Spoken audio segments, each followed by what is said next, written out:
Alright, we just woke up. Having a good day so far, I think. Maybe. I don't know.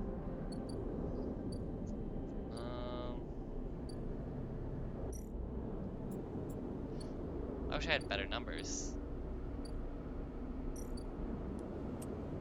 Let's take care of Mina.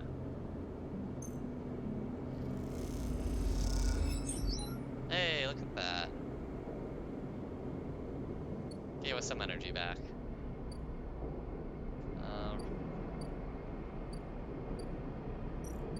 We don't need an ascender car right now.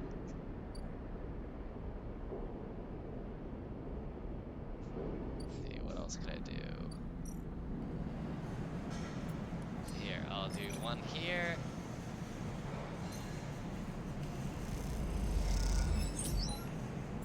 Oh, nice. Hell yeah. Another one right here. Work some more. Hey, we like that. We like to see that. Can we help Lemon Mina?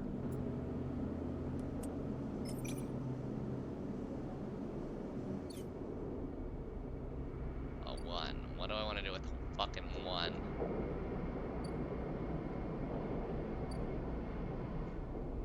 Hold on.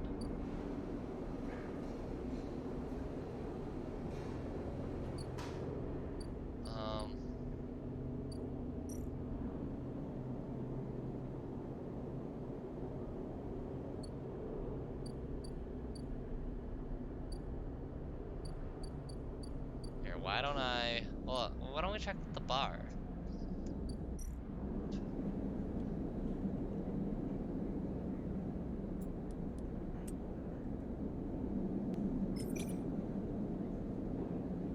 There we go.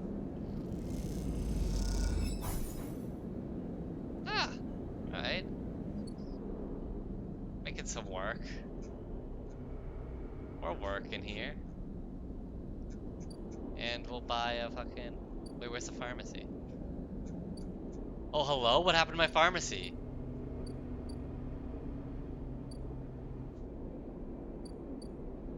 Oh no, my pharmacy is gone!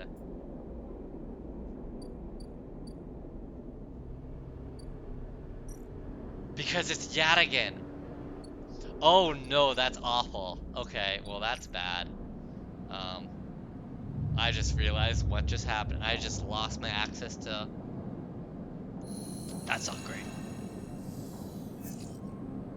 Okay. Can we go talk to... Okay, we need to talk to Rabai. We need someone to get me some health shit. Even before you enter the office, you can hear the sound of Rabai working the heavy bag. She's hammering it, the chain creaking as it shakes with each hit. She's been like this since... Sabine doesn't finish the sentence.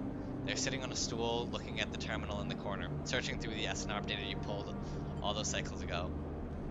How have you been? I'm well, Sleeper. Happy to no longer be hunted. They smile. Yannick has plenty to deal with, and without Yannick, I'm free. They glance nervously at Rabaya. Rabaya stops punching, and in the silence you can hear her breathing hard. Sabine looks over at her, and you sense something between them. You realize you haven't seen them together since they tried to kill each other in the same unit. A lot has changed since then. They hooked him up like a puppet. Rabaya hits the bag. Braid that thing in his head so they could control him. Push the old Yannick out. I don't know why he let them in. Rabaya throws a few more punches, but it's a lesson. Don't let them in. The flurry. Yadigan shouldn't deal with corporations, and we never will again. She spits. She comes away from the bag. At least Yannick's death has been treated as natural. There's a chance we can come back from this, that Yadigan can hold on. But there are opportunists trying to take control. Sabine turns to you. Yes, but now the connection has been broken. I've been looking at removing the trackers from the implants in Yadigan's forces. It's a significant job, but I think with time, I can do the surgeries. Rabaya walks away from the bag towards the far side of the unit.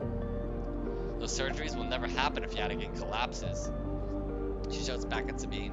Clearly, this is a well-worn argument in this unit.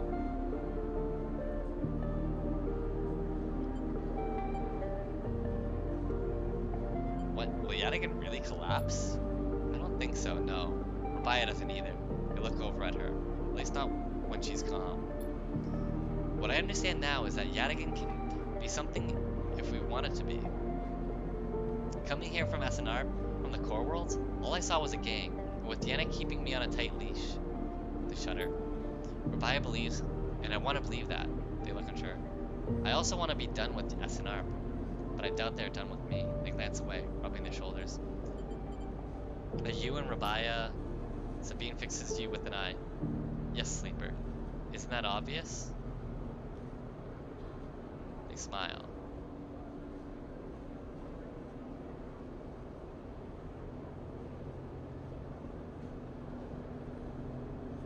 Oh, are they like a thing now?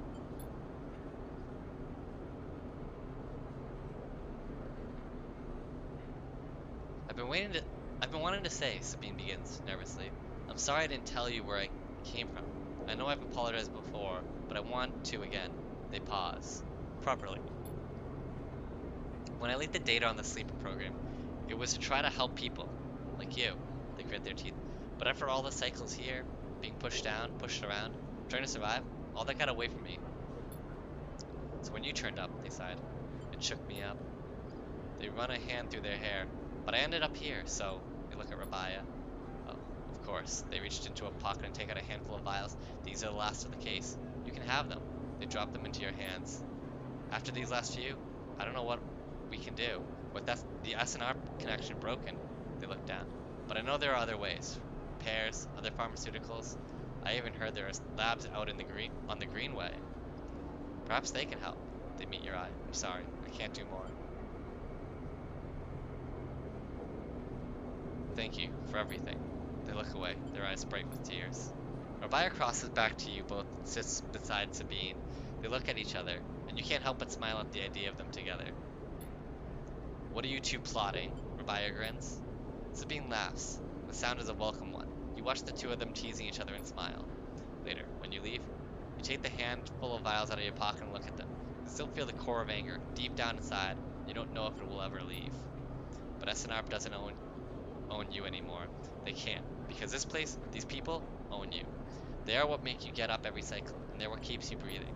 You put the vials away and look through the low end. Your senses turn to every sight, every smell, and every sound, soaking it all in, living. Okay, well, we have 3 stabilizers left. And just when I thought I was in a good spot, I am not. This is not great.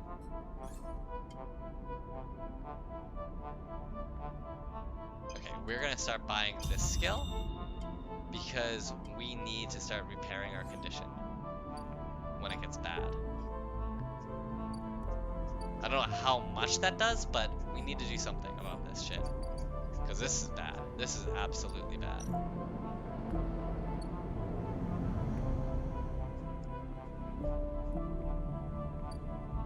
Waste.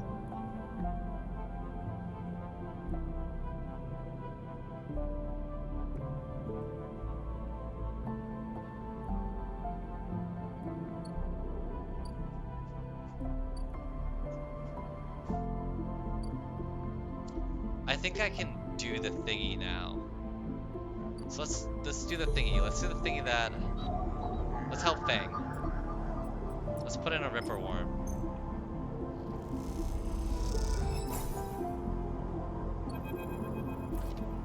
As you slot the worm, a thread jumps up out of the facility. It unspools in front of you, releasing its data like ink in water. Sleeper, Fang's voice crackles through, moving in. Nodes, then ports. A whirl of interference. Slot the worms. Timer starts now. Stay safe. The thread dissipates. You're on your own now.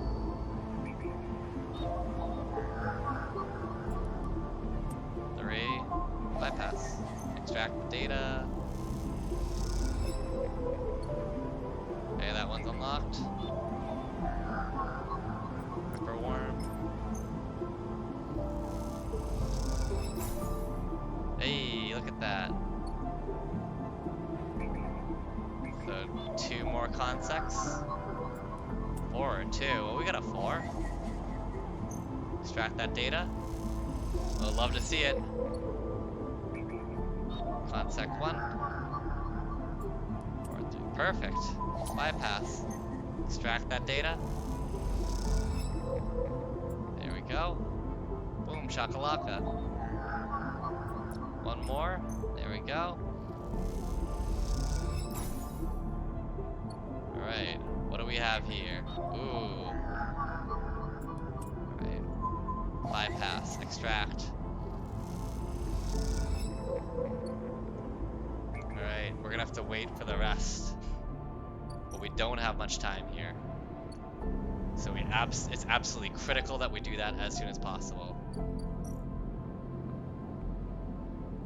Don't want to use stabilizer yet.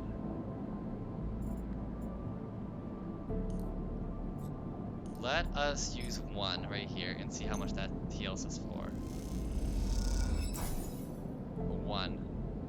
Okay.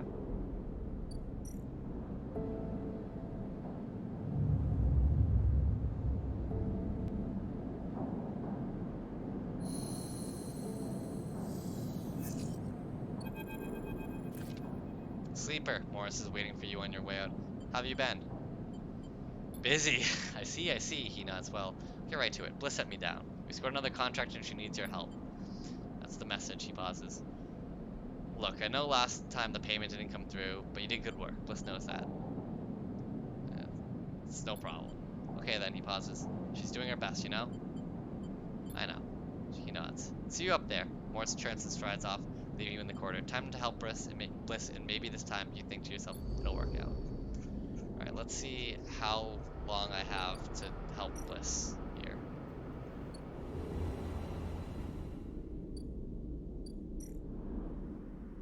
They give me...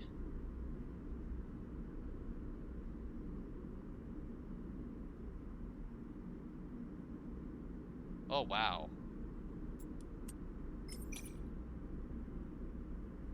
Sacrifice section. Vent section, you have a better chance of saving the remaining crops, but you will lose some in the process. The question is, how many?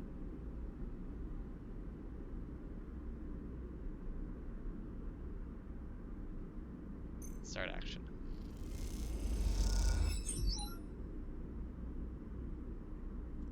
You vent the section in a progressive sequence, allowing Bliss to rapidly rescue crops while you work. You gain more than you lose. Cool.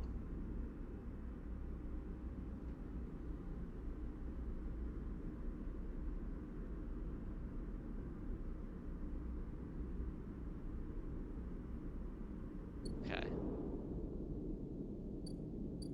They don't actually have a timeline for completing this, so it's actually good. Descender car. Descend the rim.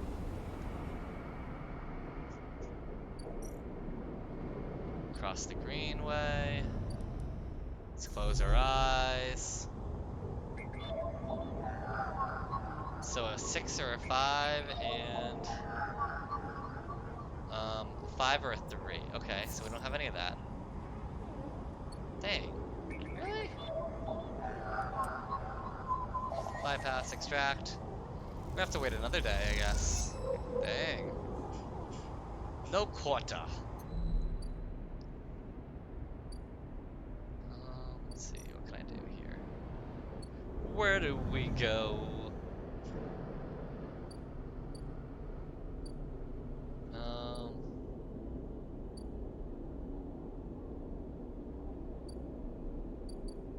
Go to Lem's place?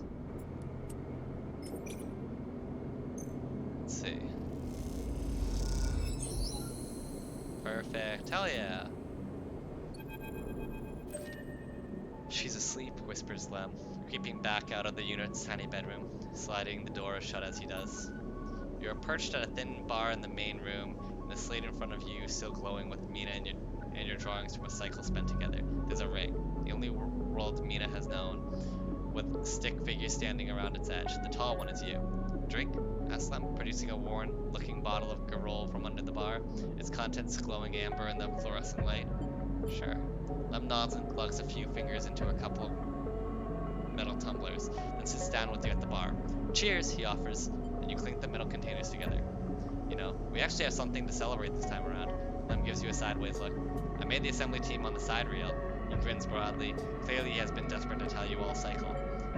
Amazing. Lem holds up his drink. Couldn't have done it without you keeping an eye on little Meanie back here. Lem shifts a little on his stool. He looks uncomfortable. How's our girl doing, Sleeper? I haven't seen much of her these past cycles. Doing great. Of course she is. He playfully squeezes your shoulder. She talks about you a lot, you know? Draws you. I'm glad she has a friend that isn't me. His eyes drift into the bedroom. You okay? He nods. I can't take all the credit for Mina. She isn't actually mine. He gazes into the middle distance.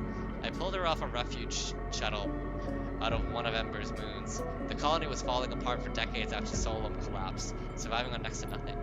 Eventually, some of the residents tried to make for the eye on these decrepit old shuttles. He sloshes the drink around in his tumbler. They had no idea what they were doing. The one Mina was on decompressed halfway here. Everyone's spaced. The only reason she made it was someone sealed her in a weapon locker. She was ice cold when I reached her. Purple lips.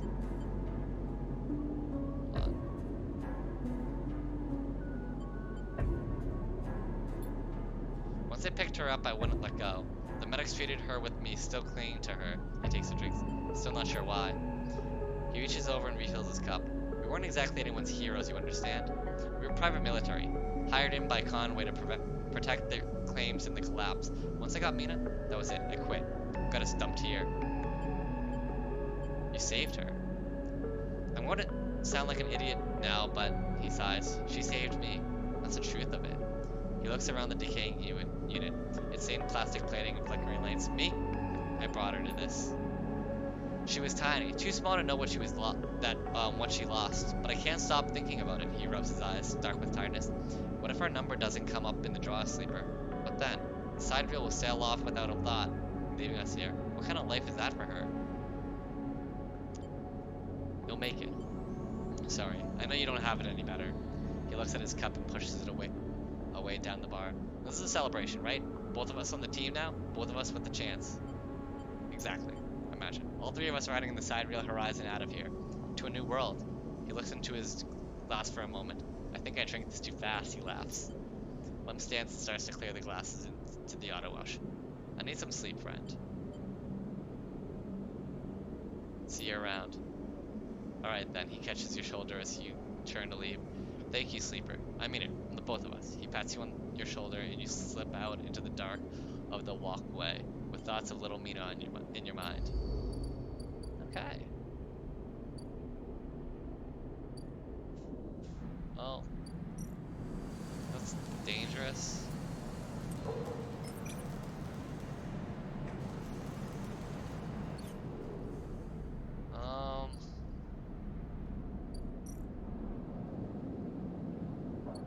I don't want to end cycle when I still have. Yeah, let's actually do this. Come on, you got this. Damn it! Fine. 12 cryo.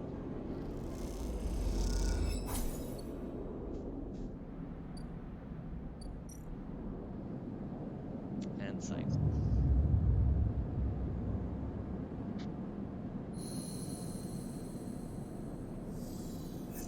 Ah, fading. Fuck.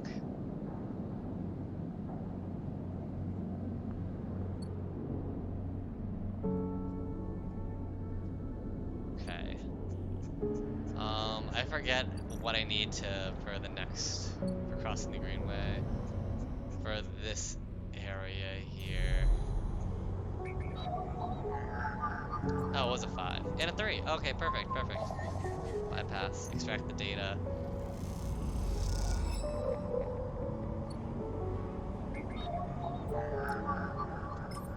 With this, Feng should be able to control the facility's cameras. Perfect. Boom. All layers unlocked. A thread from the facility cuts through the cloud like a hairline crack of light. That's it. The final layer of security broken. Somewhere, buried in the depths of the station, Feng is in control. He's slicing into the camera control circuits and piping out the results. The thread flickers and unravels into an image. A scene. 2 figures in a room. One sat, the other pacing. The pacing figure resolves into Hardin. The unmistakable superior posture, the shock of gray hair. The second figure's features don't seem to resolve. They are vague, unformed. A problem with the data, perhaps? You look closer. Then you see it. The figure is a proxy. Perhaps you should have expected it from Conway, a corporation whose very existence is owed to automation. The proxy is a machine, designed to be piloted by remote connection. Someone elsewhere in the system puppeteering it with their own body, speaking so it may. The proxy sits impassively, or the Conway executive that has piloted them does, from the distant safety of some ship or orbital colony perhaps. We can move forward, there's no doubt, Hardin is saying. The reclamation teams are almost ready, and after that I will make the declaration. Nothing has to change. The proxy leans forward. Its movement stilted, uneven, as if its body was being refracted through water. But things must change, Hardin. We need further assurances. I have been informed of a breach in one of the closed networks on the low end. You have been careless. Hardin waves an accusation away. We have been stretched. A breach was detected, yes, but no data of value was lost. Our board is concerned, Hardin. A drop in our value would be unwelcome at this time. The proxy leans back, its posture dominant. If the reclamation of AE-1 is contested, then we could be drawn into a compromising legal position. Hardin approaches the proxy. There will be no contest. Not from Solem, who cannot muster defense. Not from Havenage, who will fall into line below me. He crouches in front of the seated figure, eye to eye. And the people of this station? Refugees, gangs, spacers. All either opportunists or degenerates. Havenage is no longer strong, no longer united. No one here believes in Erland's vision, nor has the strength to enact it. I sat across from him at the negotiation table. He was forceful, eager, weakened by his ideological convictions perhaps, but a great man nonetheless. This place no longer deserves to bear his name. The eye is crippled. It cannot survive. It is a ruined filled with squatters and outlaws. They'll be lucky if it still spins in 100 cycles, Hardin stands. You will move forward with the reclamation because otherwise you will lose your advantage in the system. Without your advantage, you will lose claims on remaining palladiums. Without the palladiums, your factories will go dark. He pauses. Do I need to continue? One moment, comes the response from the proxy. Jesus. I should just be an editor. And its head drops to its chest. Hardin steps back and paces once more, away in the discussion taking place elsewhere in the system. You watch Hardin as he paces, as he considers his future. What goes on within a mind like that? In the mind of a man who would burn all those around him for a path to some imagined golden end. The proxy lifts his head. We are happy to proceed. We will legally claim the stations formerly known as Solem AE-1 as salvage within 6 cycles. Oh shit. Havenage is to assist with the transport of the illegal residents to Conway housing and labor facilities. The proxy judders to its feet. Conway will also claim 70% of the raw output of the reclamation process, after losses have been accounted for. Hardin nods. I accept. The proxy reaches out to shake his hand like a marionette, and then the recording loops. You watch it play out a second time, gripped by a horrified fascination. There is a bluntness to the conversation, to its blatant disregard for humans as anything other than objects. Things to be moved, to be used, to be fed into structures, crushed and losses accounted for in the cells of a table, the margins of ledgers. You realize now that you are no different than anyone else on the station in the eyes of people in that room, and those like them. Each body here can be recast as a piece of property, a tool, an expense, an acceptable loss. In one moment they can be named a citizen, celebrated, protected. In another, the very idea of citizenship can be used against them.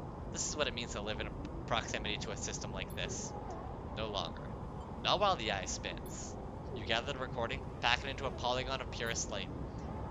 Then you drift down into the service dock like a falling leaf and find the relay. It only takes a second to place the polygon of data, that recording, into the relay system being prepared. And then you watch as it bursts out, a web of threads heading out into the black to every network device on the eye. Let them see what power makes of a man. Hell yeah. Fuck you, Hardin. Big ol' fuck you.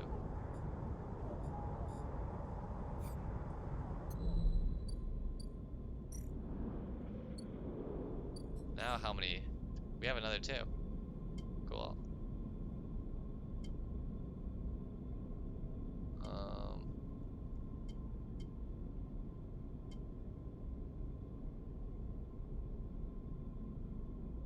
Yeah, let's get more endure. There we go. Hey, look at that. And now, actually, you know what we can do? We can Avery. We can get some caps. Look at that yield. Look at all these mushrooms I got. Doing the Lord's work right here, let me tell you what.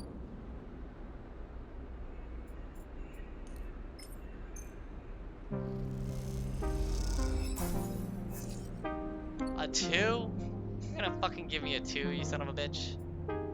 Son of a bitch. Alright, well, fuck off. Across the rim. Anything up here? Son of a fucking bitch. Sycamore seed.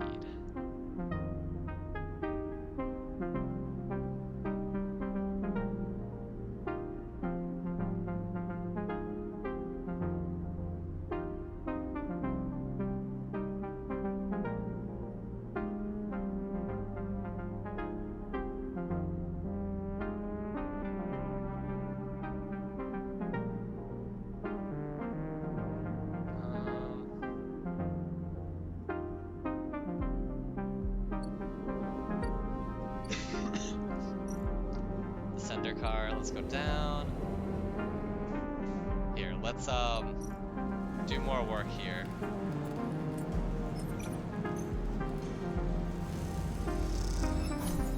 Hey, look at that.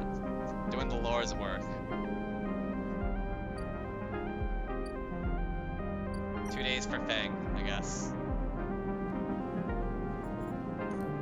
It's that's pretty good actually.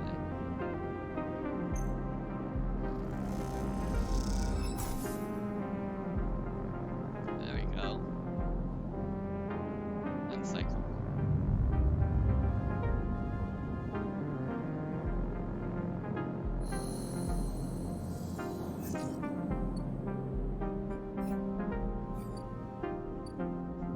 And what about Raban and stuff like that? Wait, hold on. Oh shit, yeah, I still need to fucking...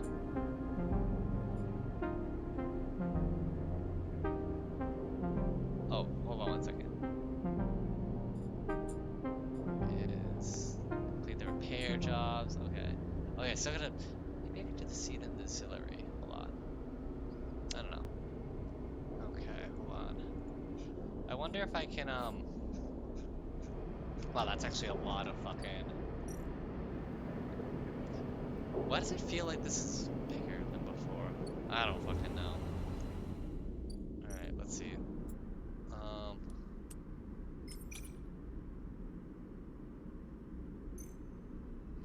Let's see.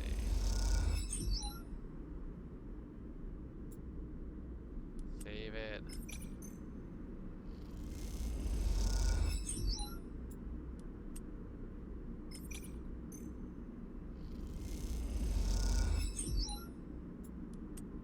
Try.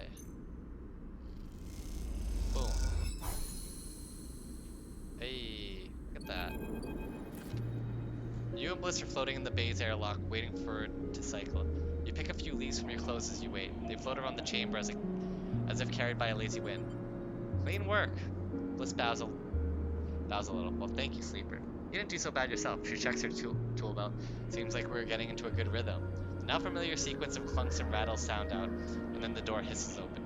The moment it does, you know something has once again gone wrong. What's all this? Bliss asks, a confused-looking Moritz. Besides him are a set of crates, anchored to the bay floor. He's clearly just brought them in through the bay's freight lock. Moritz looks nervously between the two of you before answering. It's payment. He runs a hand along the crate. The Sycamore Seed crew just brought them over. He stops, but seeing the look on Bliss's face, he adds, they were very thankful. I bet they were. She clenches her fist. What the hell is inside? Moritz leans over and struggles with the catches on each side of the top crate. As he does, Bliss turns to you. Don't say it. Bliss stares in his face. Don't you dare say it. Say what? You know. She looks back at you. This isn't my fault. Morse finally gets the crate. The catch is free and the lids float open, drifting up into the bay. As it does, a small brown lump floats up with it. Morse reaches out and catches it as it passes it. Is that shit? Mushroom. A damn mushroom. Okay, it's a mushroom. They paid us in mushrooms? Not just mushrooms. He pulls out a clump of tightly packed leaves. Produce. Bliss starts laughing. Goddamn Haifa commune. Should have known they didn't have a chit to rub between them. She knocks a small brown mushroom across the bay. Stop, Blitz. Moritz grabs her hand. These are good, fresh. We can sell them. To whom, Moritz? Are we running our grocers now? We need cryo, otherwise this whole bay will be shut down. We can't pay for parts with leafy greens. She wags them in Moritz's face.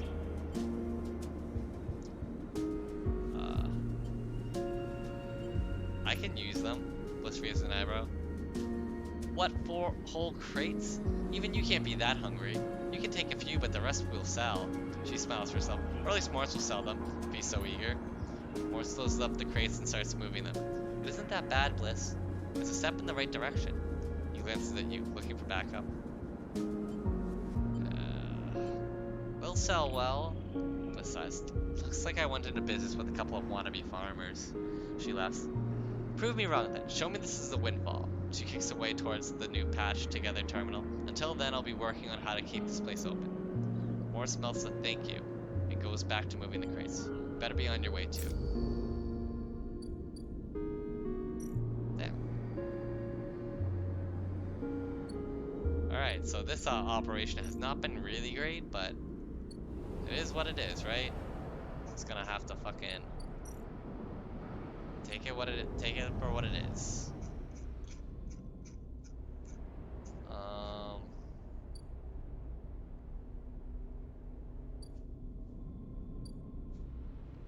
Oh yeah, let's check out the commune.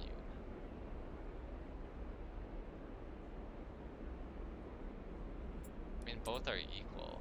Let's work the grow beds. Let's be a member. Hell yeah. New tribe discovered.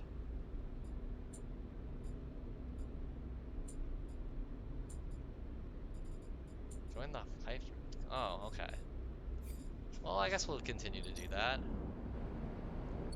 Might as well, right? Part fabricator. Board exchange. And I can just... Oh, I can't buy anything. Damn it.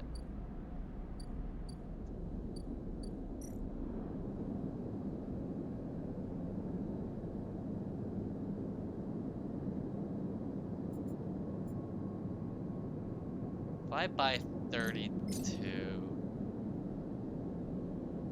Hold on. I have an idea.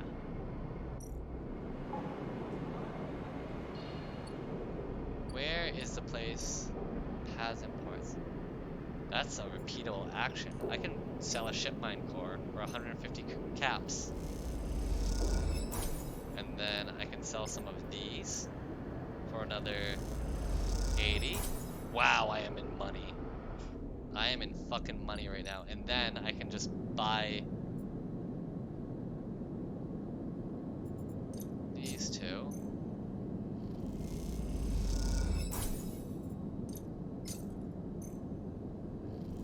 Oh, I didn't need to do that. Wait, no, I didn't need to do that. Okay, there we go. And then I can build my own port. Now I have another one if I need to buy, just in case. I mean, money doesn't even matter to me anymore. I can work in a fucking commune. Like, fucking take me to the commune, take me to church, take me to all those places.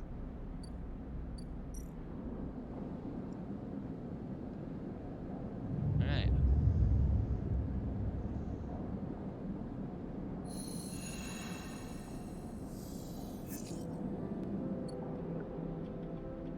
Let's talk to Fang. Fang grins at you as the bay door slides open. Above in the rest of the building, people are busy, frightened. They speak in hushed tones and organize endless meetings after meetings.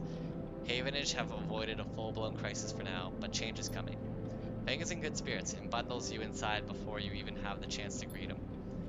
That was the slickest operation this station has ever seen, he hugs you firmly. You made my job easy, he shakes you by the shoulders. I'm so proud. And, he smiles, I gotta watch through the cameras as the Havenage security that weren't in on an assault at the station. Fang smiles. One of them straight up just whacked Hardin with their pistol. It was beautiful. What are they gonna do with him? I'm not sure anyone knows, but he is cooperating in dismantling his operation and scaring off Conway. Maybe they'll exile him when they're done, or hand him over to some core authority. Fang shrugs. Now I know he won't be an issue. I'm going to be focusing on systems for a bit. He shakes his head, seeing as that's my actual job. He points at the ceiling. The people upstairs weren't so happy though. They've been fielding questions about the state of the eye right and left since the recording got out. People are scared. Not surprised. Yeah, this whole thing hasn't won me many fans in the administration, but I think in the end they'll agree that outing Hardin was worth it, whatever the methods. He touches a stack of hardware. The eye is old. It was never meant to run like this. The master control points that Arden and Havenage installed, they keep it spinning from the rim. That isn't ideal. But if you're asking me if the eye will stop spinning next cycle, no. He smiles. And me, and a ton of other skilled people will be working to stop it happening in the cycle after that. Hardin's problems was that he didn't believe in people. He believed in systems, and their ability to shape the world around them. Fang squeezes your shoulder. But as far as I'm concerned, people should be the ones running the systems, not the other way around. Anyway, Fang raps on the side of his terminal. I know you didn't come down here for a lecture. My tracker, please, Fang? I haven't forgotten. He produces a thumb drive.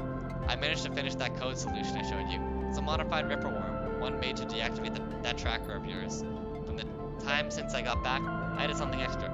The tracker of yours doesn't just show SNR where you are. It transmits data about the state of your body, your current condition. My worm won't just deactivate it. It'll edit that data to tell SNR your body is irreparably damaged. DNR, do not retrieve, he grins widely. Pretty smart, right? That's perfect. Just slot it already. You take the drive and hold it in your hands. Then you close your eyes and open up the access ports, take down your defenses. The worm immediately enters your closed network. It whips through it, taking things with it as it goes. The moment they are gone, you forget that wherever they just blink out of existence. A second later, it is done. You open your eyes. How do you feel? Asks Fang, a little nervously. Tired. Aren't we all? He pats you on the shoulder. Take it easy. Things might be a little woozy for a minute. He looks at his terminal screen. The logs tell me it worked, so feel it or not, you are free. Fang lets the word free hang in the air a little before he continues. Seems like it might finally be time for a celebration. Fang wraps his arm around you. Jenna still owes us those drinks. He laughs and you join him. And later, when you leave, you feel deeply thankful for having such a friend. As you walk away from the building, you look up at the wide curve of the eye, up at the hub and the other rim beyond it. The whole thing twinkles with light, and it seems impossible to see it as anything other than breathtakingly beautiful. It feels in that moment like something so eternal. That doesn't mean it can, or even should, last forever, or that it will never change, fade, or decay. It simply means that in this moment, this place is the future. It is one that you know deeply and truly is worth protecting. Hell yeah. We got it, baby.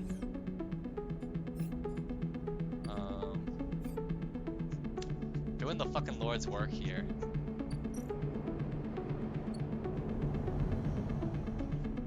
So are we gonna work the commune, I guess?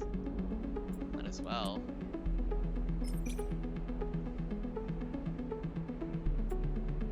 Wait, hold on.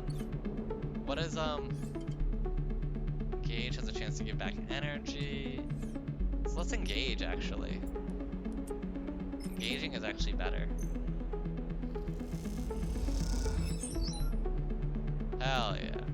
Give me the energy. Give me the energy. Energy. Hell yeah. Very energetic now.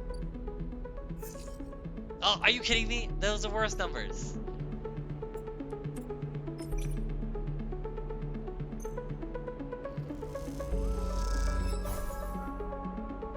Oh, we're so close. Ugh. Oh well.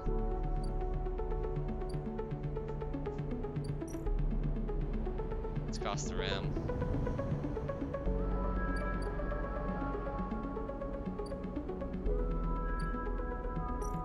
What do I want to do with the ones?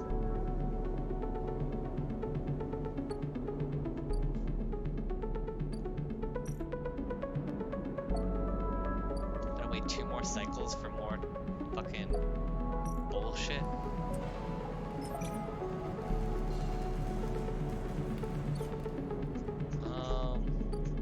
What is oh, Lump's not there.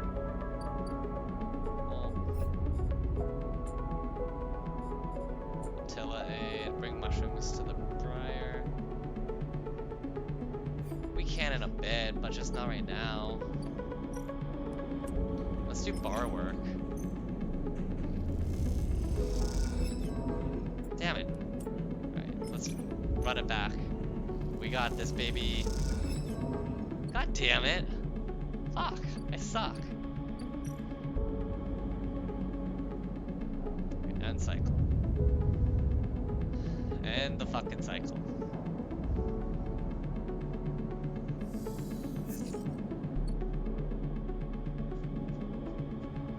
Alright.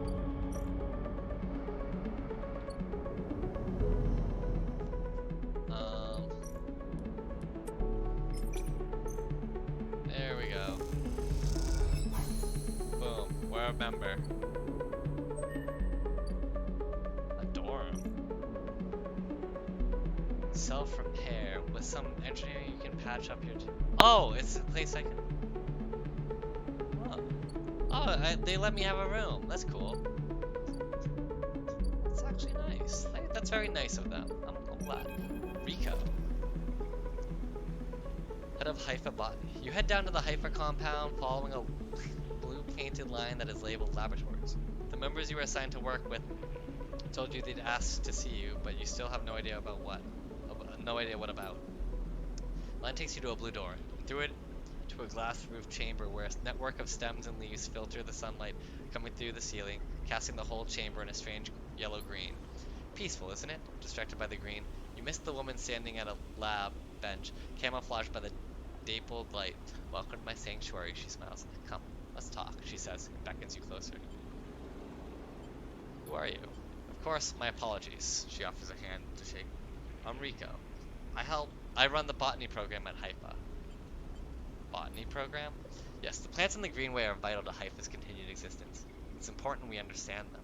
She lifts a tiny sample jar.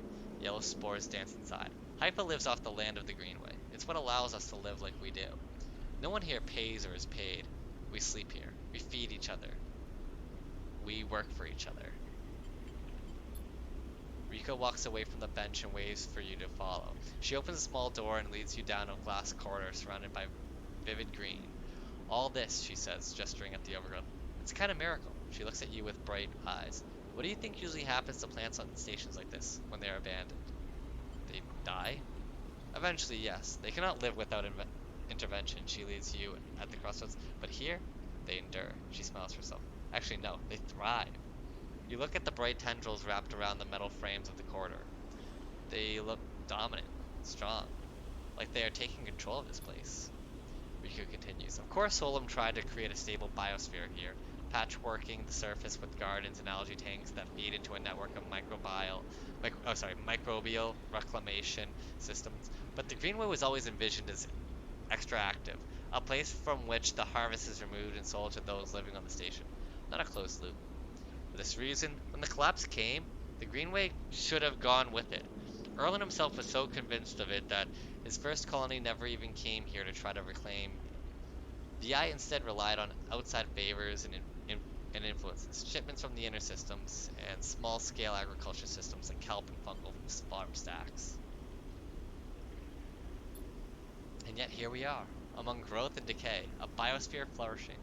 When Haifa came here, we expected to find only vacuum-dried stalks and leaves, and perhaps some fungal colonies hidden in the mulch, but we found a jungle.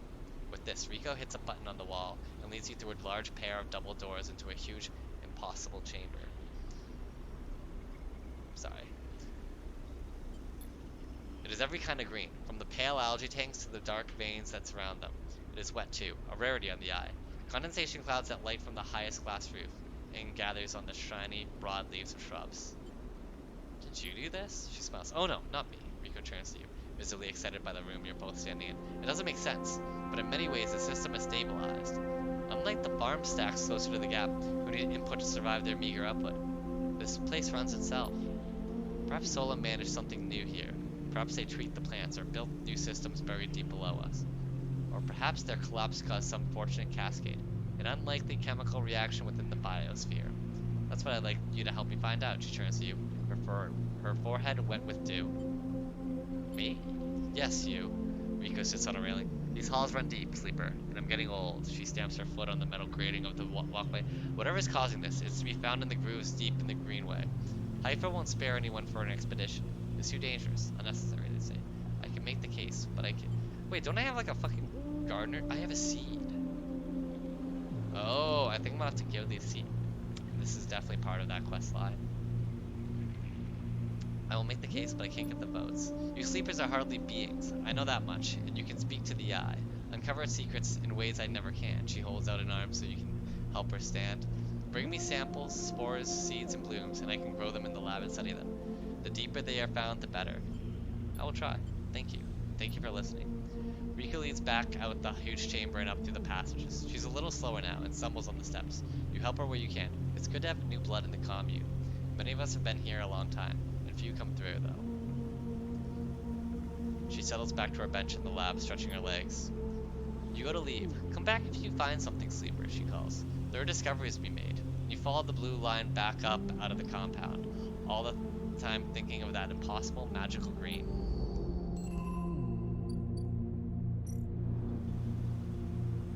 Oh. Rika needs spores to study. Okay, we can get her some spores. We're probably eventually gonna need some fucking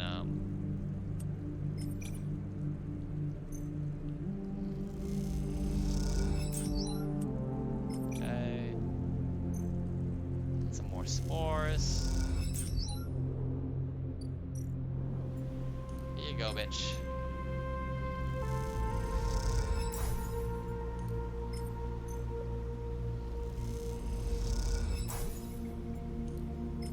Like these?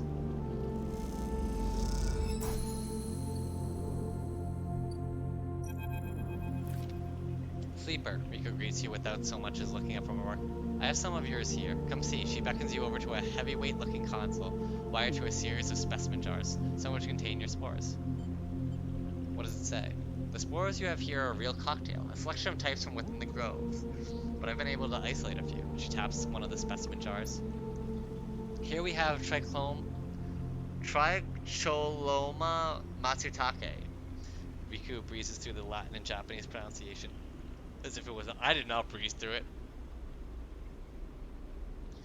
A species Solum somewhat modified for use on the station. She brings up a panel on her console showing a chemical composition, all gradiented bars and obtuse acronyms. This is the composition of the Solum modified Matsutake spores. Might I understand that? Not entirely, no, but I think you'll understand this. Rico brings up another panel, identical in layout but with wildly different colors and numbers. You see, this is what your Matsutake spores look like. I don't understand. Look at the composition. They're totally different. Rico glances at the specimen jars if it might have something to add. They are fundamentally the same spores, but they carry different chemicals, different signals. She leans back and sighs. Solon may have introduced their own tweaked version in the beginning, but the groves here and still are affecting them. Affecting them how? It's hard to tell without samples of fully grown mushrooms. She meets your eye. And herein lies our problem. She moves to another desk where two trays sit side by side. The first contains nothing but plant mulch. The second you smell before you even look at it. The pungent aroma of fruiting matsutake, like rotting, sodden overalls laced with the edge of spice. The matsutake here are grown from Solum stalks, pulled from a spore vault in this complex. She winks. They're delicious, by the way. She sets them aside. The empty tray is germinated with spores you collected. No activity, no germination, nothing.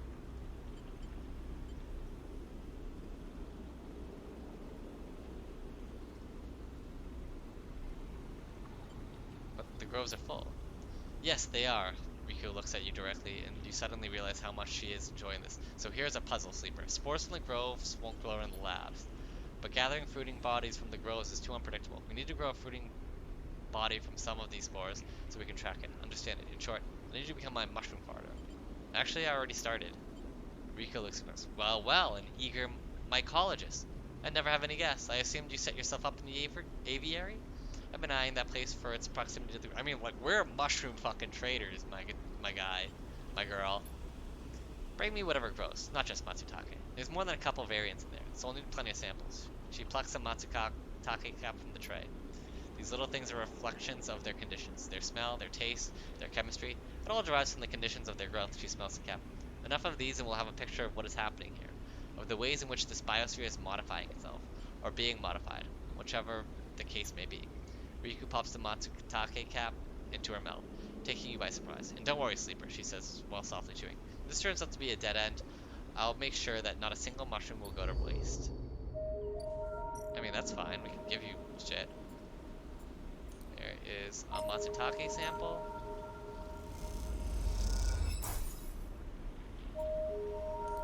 Oh, this is a lot, actually.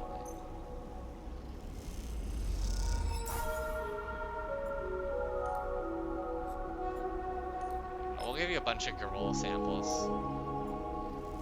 We don't need to give you the Matsutakes.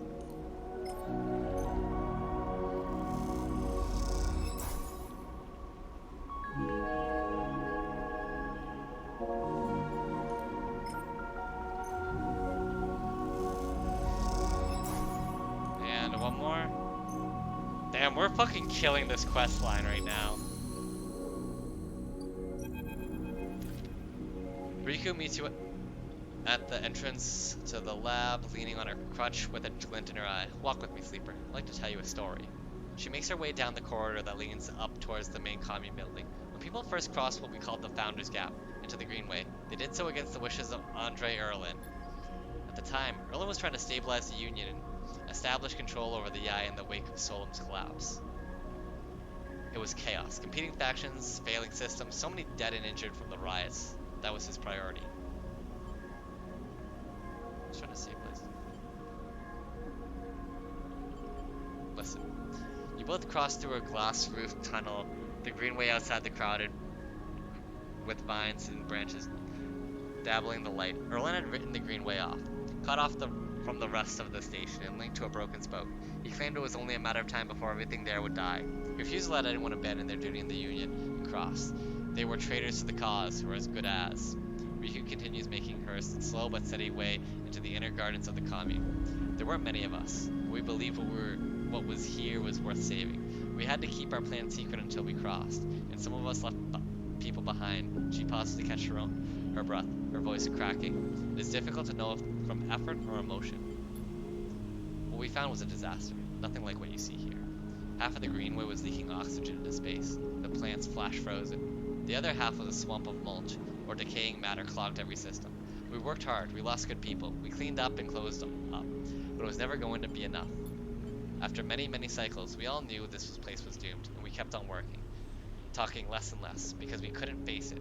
We all developed a death wish. If the green was gonna die, so were we. But it didn't die. It did not, Riku smiles. We crossed some invisible boundary, tipped some biological scale, and the greenway started to recover. Plants flowered, crops sprouted. For the first time, we reaped the fruits of our labor. Riku smiles, looking up at you. We thought it was us, that we managed to do this just enough to end the cycle of decay. I thought we'd saved the greenway, until today. You pass into the grow beds of the commune, rich with the hustle and bustle of Haifa members planting and harvesting. For a while, is quiet, and you both simply observe the hypnotic movements of the work crews, the eager chatter washing over you like a wave. Riku smiles to herself. I should have known, of course, that our arrogance was unfounded, but we needed to believe back then. We needed a myth to bring more people across the gap. You both move into a small corridor. Riku was following some direction unknown to you. What you have shown me is that back then, the greenway saved us, not the other way around. Tell me, have you ever consumed one of the Matsutake girl caps you have been growing? Yeah. I imagine they were delicious, nutritious, almost uniquely so, she muses. After all, they were designed for you. Riku has they were oh, that's food for, yeah, because I do eat them. And they, of course, they wanted to design them for, wait, hold on. Because it's Conway designed them? I don't know. Riku has mischievous look. At first I thought it was the location they were grown in that made the mushrooms from the aviary, from the labs, or from the grove different to each other. But what I have come to understand is that it is the person growing them. The Matsutake and Garou caps you brought me are totally unique, containing compounds never usually found in similar specimens in my possession. Many of these compounds aren't even digestible for humans, but for a sleeper like you. But I'm making... Why? Riku smiles as she leads you into the internal garden of the commune, where the Haifa members have planted specimens from all over the Greenway. Back when the tide turned, when the Greenway started to recover, we all felt something. A response. It was as if this place was not just alive, as a forest is alive, but alive in other ways. Communicative. Responsive. We shrugged it off at the time, but now I understand why. Riku stops and turns to you.